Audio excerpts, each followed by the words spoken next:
and then share the screen.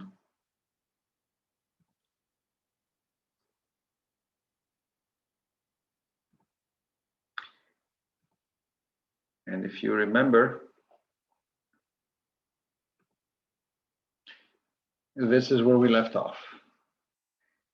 And the topic here was, again, let me fix both screens.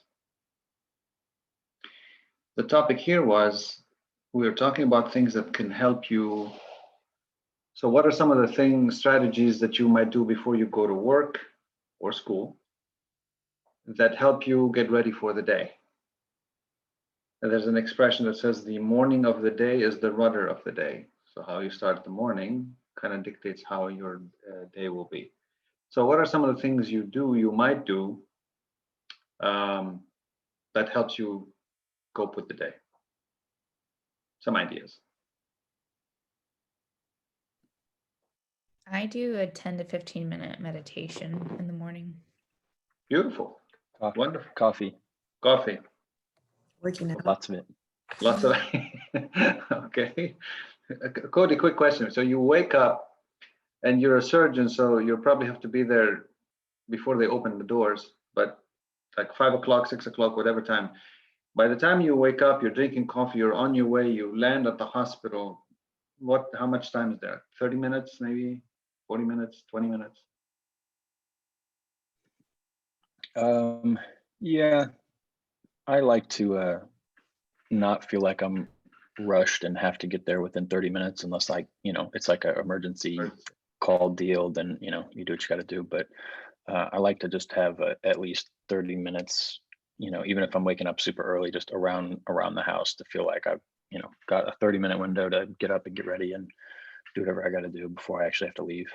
And when you drink your coffee, is there like you sit down and you just drink, you're checking the news, or you're reading something, or just? Depends, I might, if I think I have time, I'll make it here. If I don't, I'll go get it for free at the hospital. And, sometimes it's a casual sip and sometimes it's a slam it just for the caffeine. Okay, all right. Anybody else does anybody, check the news, pet their pets, hug their kids, dance, do something different before they head to their pray, before they head to work?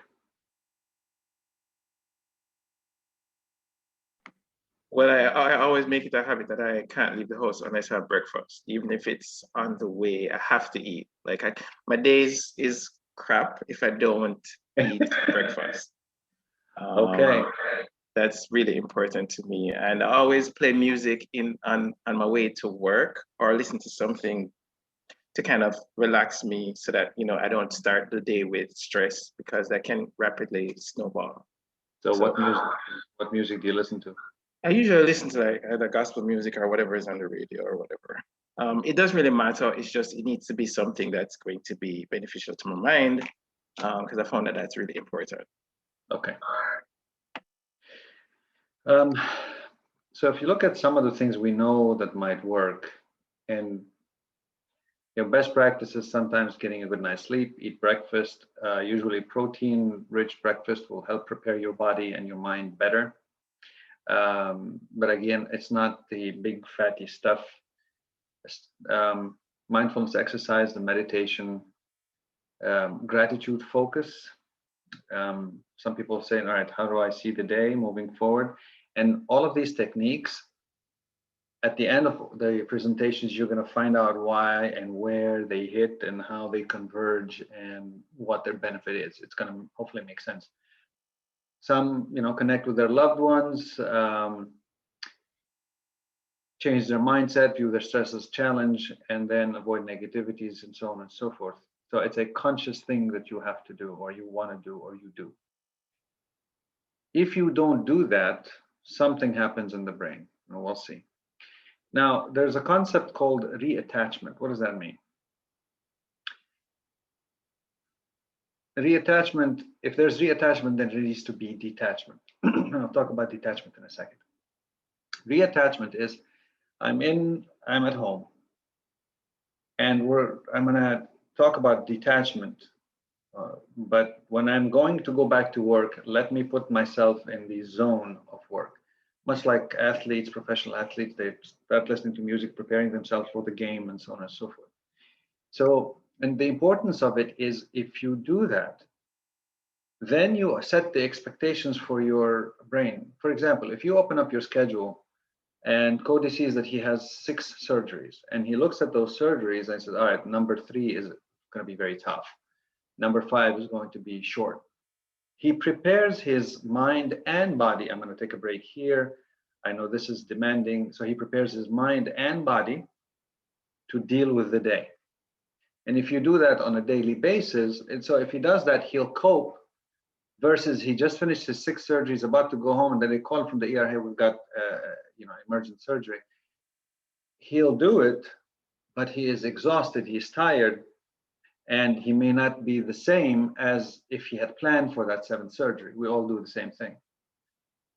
And if you consciously take a few minutes to mentally reattach to your work, your purpose, all right, why am I doing this again, and so on and so forth, you would experience a cascade of positive experiences throughout the day. If you're going to look at your day as a challenge, not stressful, and if you put yourself in that mindset, then whatever comes your way, you are prepared to deal with it. Because your mindset is, no matter what comes, it's a challenge, I'll deal with it. I'm setting my expectations. You will be more engaged. And this is all from neuroscience, by the way. This isn't just me telling you. This is experiments that have been done. I'm just giving you their conclusions. You'll feel less burned out and you will be more satisfied with your work. We don't like to be surprised or blindsided, and we do best when we are prepared. If we think of every day as a test, then prepare for every day. Things that help you to be in that positive state is, why does the work that I do matter to me? Remember, these are some of the questions that we've asked as far as the resilience part. How does my work impact the life of others? Answer these questions. These will take you a few minutes, maybe on your drive. If you answer these questions, I'll show you what happens to your brain. Now, who are the people, both at work and in my personal life, who support me and my professional success? And you think, why do I have to do this every day? Again, I'll show you. But if you do it, maybe not every day, but every other day, it just makes you that much stronger and more resilient. What would I like to focus on today? Reattachment helps you build a mental, like I said, connection to your brain. Sorry, that was a repeat slide. And for some reason, it doesn't want to change. Okay, so what are some of the things you do while you're there? You've arrived at work, some of the things that help you continue through the day, continue to thrive through the day, some of the things that you might think help you.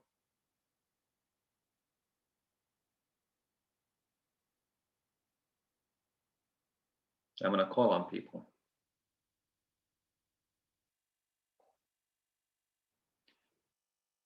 All right. Isabella, what are some things during your day that help you survive? I definitely drink a lot of coffee during the day to keep myself awake.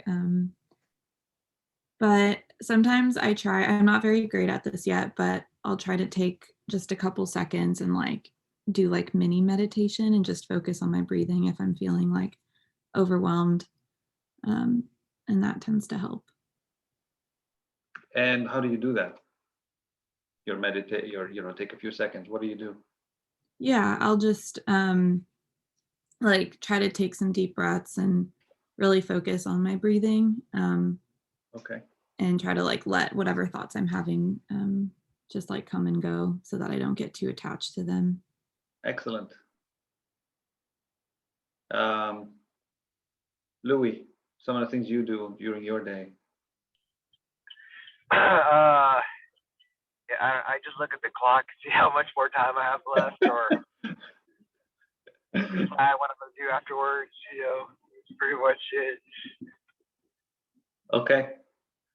Yeah, looking at the clock, how does that help you? Kind of I can see the finish line. Yeah, exactly. Just knowing that it's a temporary condition that I'm in, and whatever negative thought is going above my head, and that it'll be over and stuff like that. So let me take Louis' example, because I think in that sentence, he exemplified everything we've been talking about. If you are in Louis' position and you are in your work, in your profession, because of the purpose of wanting to help and the desire to do so, and now every day you go to work, you're looking at the clock, when can I leave? Do you see that shift? Do you see that the humane, profound humane aspect of I can't wait to help somebody, to I can't wait to leave? That is and Louis is not the only one. And the majority of us, like I said, are. That is a classic example of the destruction of from where we start to where we are right now. And it's, for lack of better words, sad, but it's our reality. So some of the things that people have talked about is, why am I here again? Focus on your purpose and mission. View stress as a challenge. Visualize how you want to see the day. These are repetitive things. Connect with coworkers. This too will pass perspective. Listen generously. And this is an example. This is a homework, and I wanted for you guys to do. When you go to school or work the next time, practice something if you can. Try not to say anything, minimal, and just listen. Listen to everybody around you, whether it's the nurses, other coworkers, the patients. Just listen. Listen to what they say and listen to what they mean. And you have to put yourself in that position that I'm going to listen. The more you do it, the more you'll be amazed of the world around you. Because again, what I talked about this, our attention span and ability to listen is not that great. And when you do that, and you're listening generally to the people talking to you, but just everywhere around, something else happens in your brain. Create an environment that fosters self-care. If you're going into a poisonous environment, try to change it. Identify a wellness champion. This again, I'll talk about later on, and then lead the charge. If you're looking around and nobody knows what they're doing, and now you know that something needs to be done, like Heather was talking about, take charge. And then as far as, what Isabella was talking about, the few seconds of breathing. During the day, when I was a resident, I used to tell my interns it would be noon. And so I'm echoing Howard. I'll take all their beepers, and I'll tell them, I used to have 3 interns or 2 or 4, whatever. Go have lunch. You have 45 minutes, go have lunch. Because back then there was no cell phones, so you just get paged. So sit down, eat, think of nothing. Just 45 minutes. I'll take care of your patients, don't worry about it. And I continued that practice with my own self. So even if it's in the ER and I'm sitting down, and I told you the example of eating, I'm tuning everything out. I'm just connected with me, eating with my food. And a few times during the day, I would stop and sit down, and before I do anything, just take those few minutes as a mental break. And strategies after work. How do you unwind? What do you do?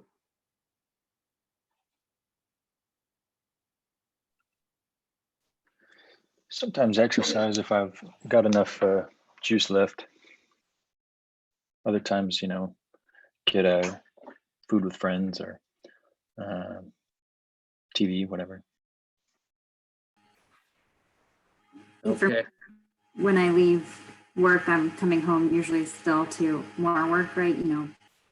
Being mom and all that. But, once the kids are in bed, in the last year, a change that I've done is like focusing on exercise. And so for me, that's being very consistent about walking the dogs every day, rain or shine. And so it's like 45 minutes, where in the past I used to feel like that was wasting my time. So I was like, it's 45 minutes. I could be doing all the things on my to-do list. But I realized that I was a lot more efficient in doing all the things on my to-do list if I still spent that 45 minutes to myself. So very good. Talha, what do you do? How do you unwind? Usually work out and, spend some time with my wife because she works from home. So, she gets bored and we must do something together. And a lot of, work doesn't stop when you go home. So like this, like today, let's say you gotta watch other 3 modules at the same time as yours. So I mean, gotta figure out what we need to do rest. So Sorry. Yeah. And some of the things that people do, like we talked about enforcing boundaries. All right, I left, I'm done, unless you're on call. And people need to learn to leave you alone. Unplug your electronics because we're always connected to everything outside of our brain. These are some of the things that help. Connecting with family, organizing, meaning I'm not going to go home and organize my life, my house or my cupboard, but it's just organizing my life as much as I can, trying to set a pattern for me, my schedule, my priorities, practicing some of the wellness activities we talked about. So I talked about reattachment, but what about detachment? If you do not separate your brain from your work environment, it's always going to be engaged in that. It'll not take rest, and goes back to that cognitive scarcity thing we talked about. It's difficult to detach because people can reach you all the time because of technology. And then there's you're fighting yourself and you're fighting the perception of others. So as a physician, you have certain standards you have to uphold and keep. And then it's difficult to detach because of your responsibilities. And here's an example of what happens if you don't detach. So from the American Medical Association, working too many hours, there's a 3% increase of burnout each additional hour. Think about that when it comes to you. Taking night or weekend call, there's a 3 to 9% increase each shift. Performing work-related tasks at home, 2% each hour. Having a work-home conflict, 200 to 250%. Now, I think we all have a work-home conflict. And so that just highlights a physician date night is Saturday night between 8:30 in the evening and 2:30 in the morning. This is the highest spike in EMRs where physicians catch up on their charting. Exciting. So you've heard about mindfulness, and some of you have even mentioned it, and Heather does it. But why is mindfulness something so important for us, and what is it exactly? I had mentioned mindfulness before. So from John Kabat-Zinn, who is considered the father of mindfulness, he says mindfulness means, and we have to pay attention here to the words, paying attention in a particular way, on purpose, in the present moment, and non-judgmentally. So let's dissect. You're going to pay attention in a particular way. That particular way says, I'm giving you all my attention this moment. It is on purpose. I am directing my attention to this moment. It's no different than I'm doing surgery, so I am focusing on doing surgery. If I'm doing something in a task, I'm doing it. In the present moment, meaning I am not thinking about the next moment, I'm not thinking about the before moment. And non-judgmentally, meaning whatever thoughts come to your mind, let them come, like Heather was saying. Don't say, oh, this is wrong. Why am I thinking this way? Just let your thoughts come. In order to do that, it takes practice. And it's important to do that for several reasons. And again, I will allude to those reasons when I put everything back together. Take my word for it, mindfulness is extremely important. There are apps out there that help you with mindfulness. Just because I tell you to do that doesn't mean that automatically you know how to. Some people practice it by, say, praying, but it is actually a practice that somebody has to show you. And once you start doing it, it's like exercising. Once you start doing it, your brain, you will start to notice things happen. But it is an art, and there's a way to do it. I wish I had the time. If we have time, by the time we're done, I can take you through an exercise of it. But if not, if you're able to find someone to help you with mindfulness, it is worth it. All they have to do is show it to you like 10 minutes, one time, and then you can take it from there. The mental benefits of mindfulness: it helps fight PTSD, it improves academic performance, it helps regulate your emotions, it helps fights depression, fights anxiety, and fights memory loss. How? We'll see. Daniel Friedland, he was here not too long ago, last year, I guess. He talks about mindfulness. His book, Leading Well from Within, is amazing. It's very good. He says, new tech, we talk about hyperconnectivity and fast-paced lives have helped us disconnect from ourselves. So in order for us to reconnect with who we are, we need mindfulness. We need to rebuild those connections. It's a new challenge. We are facing new challenges that require us to be more self-aware and emotionally intelligent to face them. Even though the demands make us less self-aware, one of the first things that Heather says, like, my self-awareness. And you are going to need your self-awareness for the challenges ahead. Over the past 10 years has shown the power of mindfulness on brain plasticity. And what is that? You probably all know, you've heard about neuroplasticity or brain plasticity. The brain is wired. We know you can unwire and rewire. So if you've been doing something for so many years, I have to help you, or the mindfulness has to help you. All right, I'm not getting anywhere. And since this is all about change, and Einstein's definition of change, of insanity, is you do the same thing over and over again and expect a different result. So I have to stop what I'm doing. But it's difficult to go this way because I've walked this path in my brain. I have to unwire this path and wire a new path. And that is done with several techniques, mindfulness being one of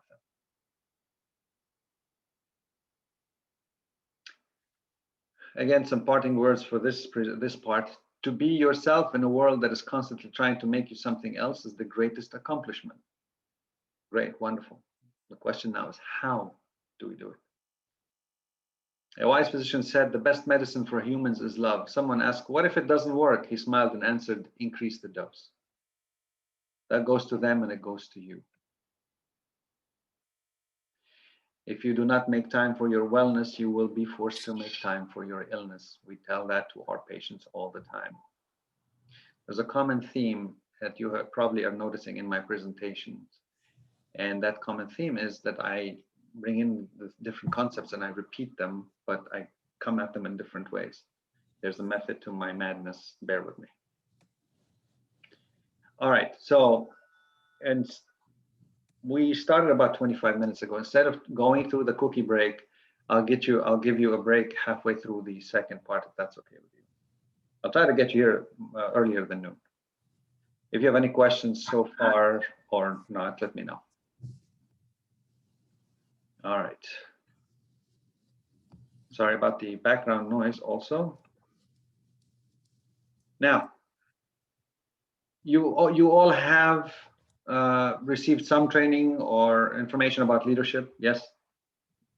They talked about leadership. You maybe have gotten a course or two, maybe not.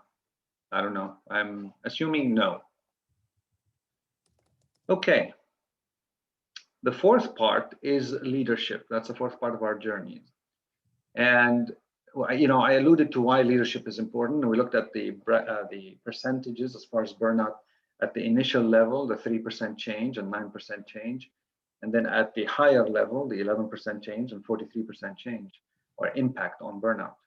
So my question to you is, are leaders born or made? Or both? What do you think?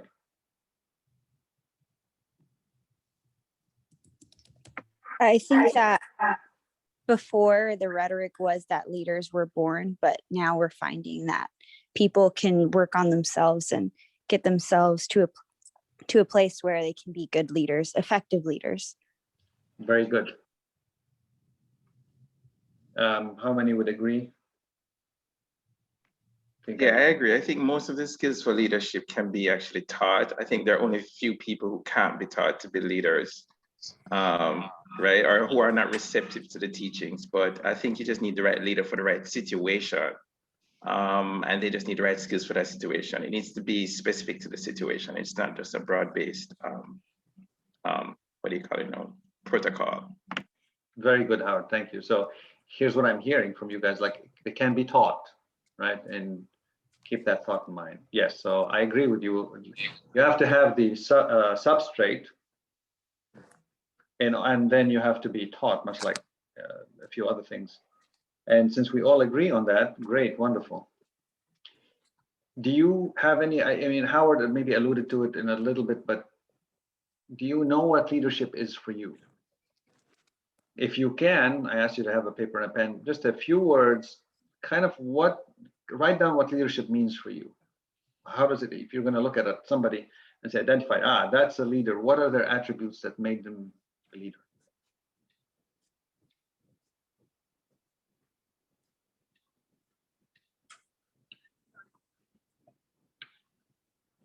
Yazan, welcome.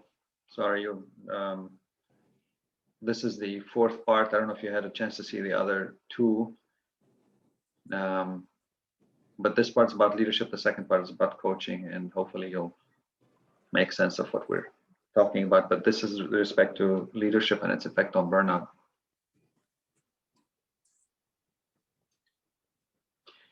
Okay, if you have written down your definition, can somebody tell me, some words of how they would describe their leaders?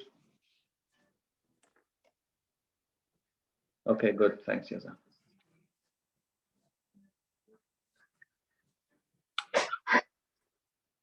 McKenna, one word to describe leadership for you?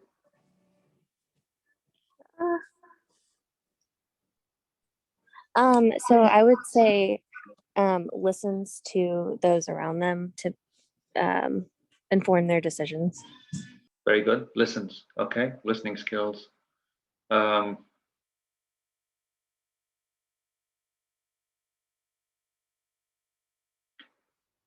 me see. Who else? Somebody else's. Yes. Yeah. What is it?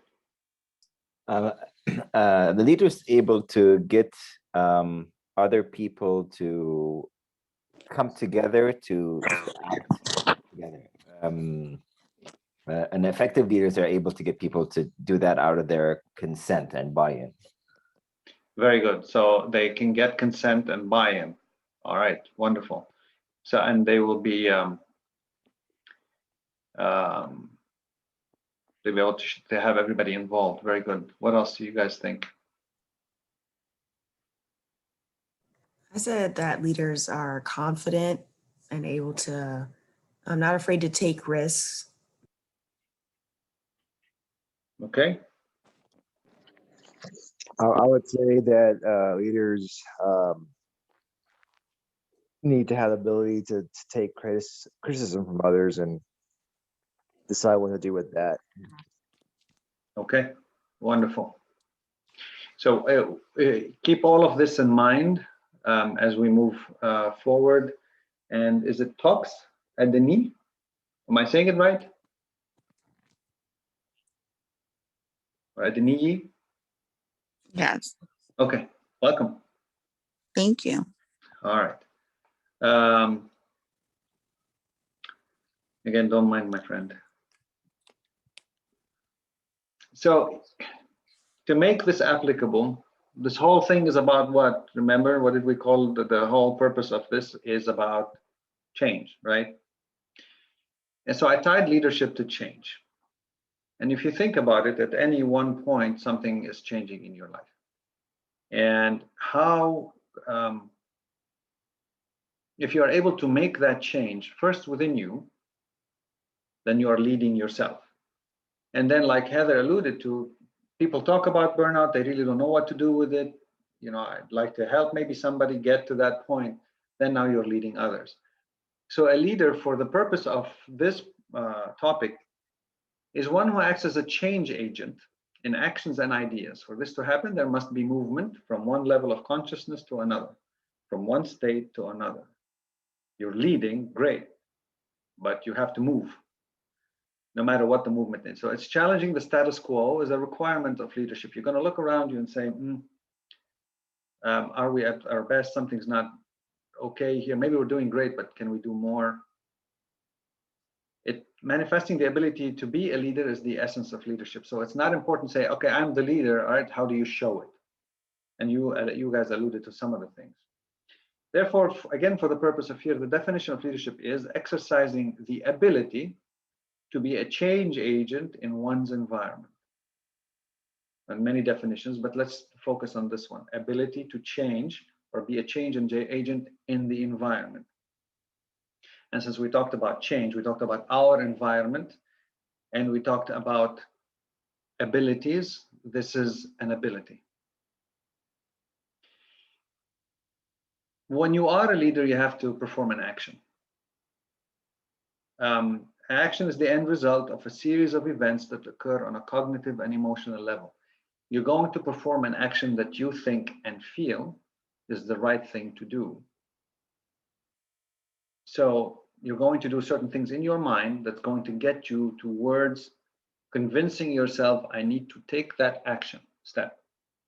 And to do that, you have to navigate your own self first. And that action, if you dissect it, kind of sometimes it's a direct reflection of who we are, what we are trying to do or perform, and how we perform it. And sometimes you can discern the why in all of it. And I'm dissecting that simple act of leadership to the origins of where it comes from.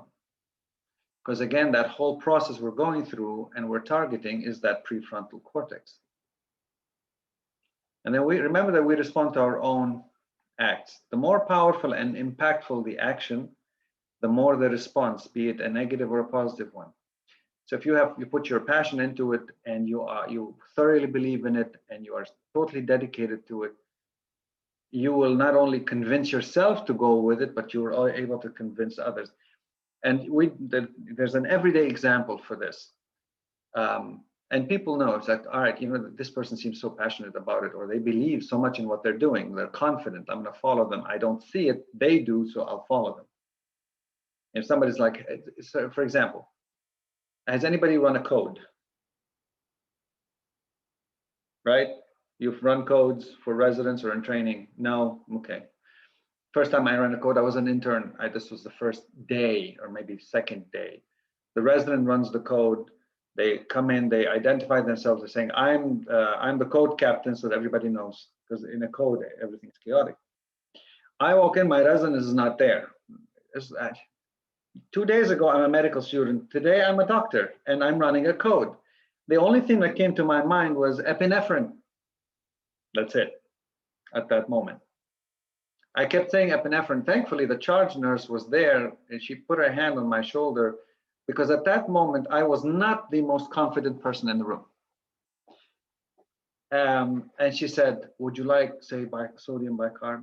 Yes, yes, what she said. And then the resident comes in, and then he takes over. And at that moment, I felt better.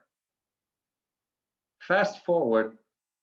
So needless to say, the nurses who were looking at me, since I'm the only MD in the room, from my stance and my voice and my wide eyes, they deferred immediately to the charge nurse. When the resident came in, then they deferred to him. And that is an example of you'll follow a confident leader versus, I don't know if he knows what they're talking about. If we are creating change, I want you to think about, like we've been talking about, all behaviors have a frame of mind. That frame of mind, like, why are you doing this again, is made up of your own values, beliefs, your own identity, and your intention. The key to creating change, and why do I say that, is to address that frame of mind, or else all the change attempted will be brought back and resisted. Again, extrinsic motivation, intrinsic motivation. So if you're going to change yourself and lead yourself through that change, and then you're going to change others and lead them, you have to resonate on some of these things with them, or else they won't. Not everybody finishes the race. So it's extremely important to understand when you do something, why you do it, tie it to the reason why, and then help others tie it to their reason why. So when you want to make a decision, like we're done today, it's like, you know what, I'm convinced, I want to change. We talked about this, right? The purpose and need, and we talked about it vis-a-vis medicine. But remember that human behavior stems from three main sources: desire, emotion, and knowledge. Some of the things that will influence your decision making, whether you're leading yourself or others, is cognitive biases. And I'm not going to go into cognitive biases. There are a ton of them, whether it's anchoring or however whatever you know of them. So these are some of the things that might come in your way when you are making a decision to lead yourself and others. Past experiences, oh, we tried it, it doesn't work. Or I know how to do this, I've done it before. Right now, if I'm running a code, I can assure you that I'm going to say more than epinephrine. Individual and age differences, experiences matter here. So a newbie coming in, Cody, for example, he goes to surgery, he's a second-year resident versus a fifth-year resident. He'll tell you the difference and how people respond within himself, how he responds. A belief in personal relevance. Don't doubt yourself.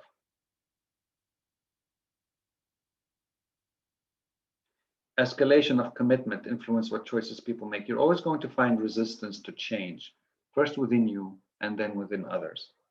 And that resistance tries to wear you down. And one of the best ways to stop that is to stay committed by tying it to your purpose and keeping at it. And those that keep at it eventually win themselves over and win others over. So here's you. You have a clear vision and goals. You've identified what you wanted to do. So you want to move from that place to that place. Whether you're leading yourself or you're leading a group, you see that you want to go there, but you also want to take the group with you. You have to be able to effectively communicate. All right, people, this is what we're going to do. When you do that, you're going to tell them, okay, here's why and here's how. Okay, you need to get the buy-in from people, much like you need to get the buy-in from yourself. Now, not everybody's going to be tied to intrinsic purposes, and not everything is life-altering decisions. But whatever it is, that's what's going to happen. And then you're going to be able to manage conflicts, resolve problems, and overcome obstacles. This echoes what you guys were saying first, or initially. Now, here's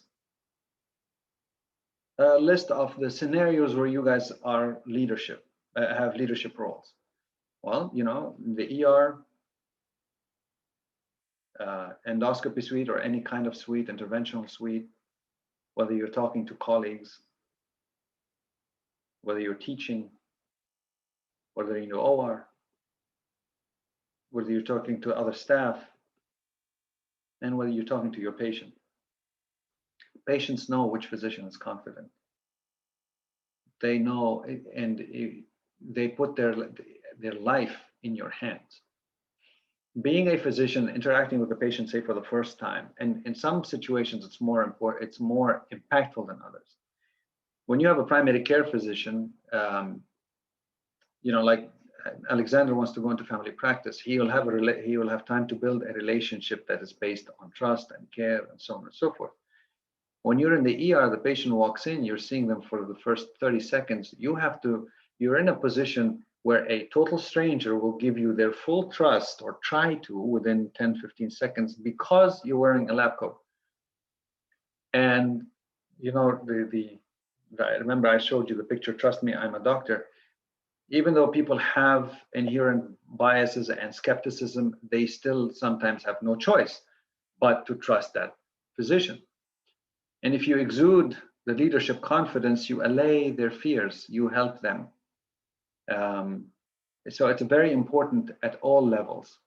In healthcare, they took it a little bit more. Said, all right, we're going to make physicians leaders in the form of chief medical officers, chief of staff, chief of departments, medical directors, management roles, information technology roles, legislative roles, public health roles, and government roles.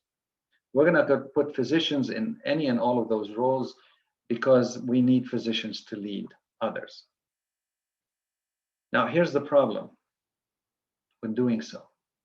So here you are as a physician, and now you are going to be a chief medical officer. You're supposed to do all of these things, right? Here's the problem. The mistake that most programs and organizations make lies in the assumption that successful clinicians will make great leaders. One of the main problems in this approach is that physicians get promoted based on their clinical expertise and success into roles that require a totally different set of abilities, desire, and expertise. Think about that for a second. If you've not had that experience before where somebody was a great doctor, but man, he's just, I don't know what happened to him, but he can't lead. He's a great physician, but he can't lead. Why is that? For every complex problem, there is a solution that is clear, simple, and wrong. Because people thought, all right, you were great as a physician, all right, you're going to be great as a leader. And then they put physicians in those leadership roles, and things went bad real quick. Now, don't get me wrong, some physicians are great leaders. They're born like that. But the problem is they found out that physicians don't have what it takes yet to be great leaders, or they may have what it takes, but they don't have those abilities made. What does that mean? So here's the model of leadership right now. You take the physician, and we study to become physicians, so we learn medicine, pathophysiology, so on and so forth, the art and science. So we go through the ACGME competencies. We are learning to interact with our patient. We help the patient change, and then wellness and health. That's our role. Now let's take that same physician with that same training and say, all right, now, because you learned your ACGME competencies, we expect you to deal with the societal, political, economical, and environmental factors. How? And then we want you to interact with the community on a leadership role. We want you to start collaborating things in medicine with other disciplines. And then we need you to lead healthcare for change. If we spend 10, 15, 20 years learning the upper part, now all of a sudden they turn around and say, hey, now you're responsible for the lower part. How does that work? I have no idea. Think if you remove the physician from the red part, put a healthcare executive, and then say, now I want you as a healthcare executive to go in and perform the surgery. You're in healthcare, you should know it. That's the mentality. So the things you were talking about, born and made, we need to make them, we need to train them. Let's put a name to those characteristics that you talked about. Great listeners, communicators, be able to accept criticism, and let's call them leadership competencies. So what we know is that during their training, physicians emphasize their own individual performance. They trust their own growth and emphasize their own growth. They value their autonomy. They have a difficult time seeing themselves as followers or part of a bigger system. Physicians experience extended subordination with long and hierarchical training. We know that this is the way it's supposed to be. And the higher I get, it's because I've spent more time clinically. Most physician evaluations are based on individual performance, not team or group based. So you see that also, how we are driven in one direction, yet we're expected to do that the other direction. Physicians usually extend their clinical authority. So when they're put in leadership role, they extend their clinical authority as what we call extrapolated leadership into other facets of their lives and responsibilities that require a totally different set of skills. What do I mean? Remember when I told you I did my EQ and I found out that I was very inflexible and I was taking my ER mentality home because I thought that I can apply, I got whatever success I perceive I have in the ER, now I want to apply it at home. Well, wait a second. There's a leadership role here, but as a parent and a husband, there's a different leadership role here. So these are different set of skills. It's no different than now I've been a clinician, now I'm a chief medical officer. The other thing is physicians are trained to be deficit-based thinkers. What that entails is an ability to develop a differential diagnosis based on deficits so that they are better able to troubleshoot and find solutions. This hinders and impedes abilities to have an appreciative thinking approach to problems that better serve organizations. Here's the physician mindset. We have an expert mindset. We are doers. We work best one-on-one. in sequence, one patient after the other.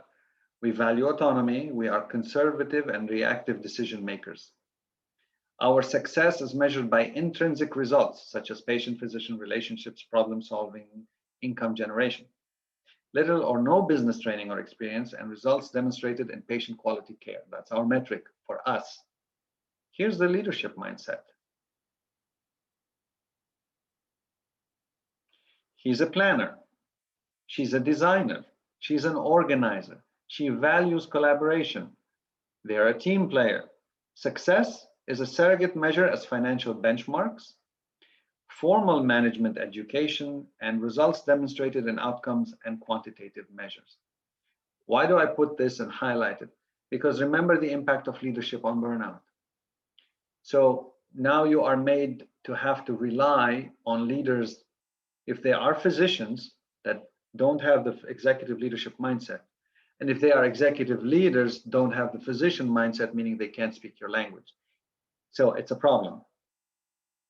So somebody said, all right, let's figure out, and in 2016, it was a very nice, in 2018, 2016, 2 articles, very nice summary. So now maybe the solution is, maybe we should develop physician leaders. And if we do, here's what happens. We have better patient outcomes. We have decreased mortality. We have increased financial rewards to the organization. We have decreased rates of burnout. Stands to reason, if the leader in front of you knows what they're doing, you're going to be less burnt out. Healthier physicians, improved quality of care, enhanced patient safety. And if you remember this picture or this model of all the things that contribute to burnout, let's put leadership in the middle. Leadership has an effect on insufficient rewards. It has an effect on lack of control, on burnout, on unmet expectations, on personal characteristics, on being able to fulfill purpose and need, on self-care and wellness. They can either add or alleviate some of that pressure. Some of the responsibilities of healthcare executives: communication, you talked about them, knowledge of the healthcare environment, being professional, and having the skills. You know that healthcare executives, when physicians are placed in a leadership role, or even now the healthcare executives, they are more burnt out than physicians.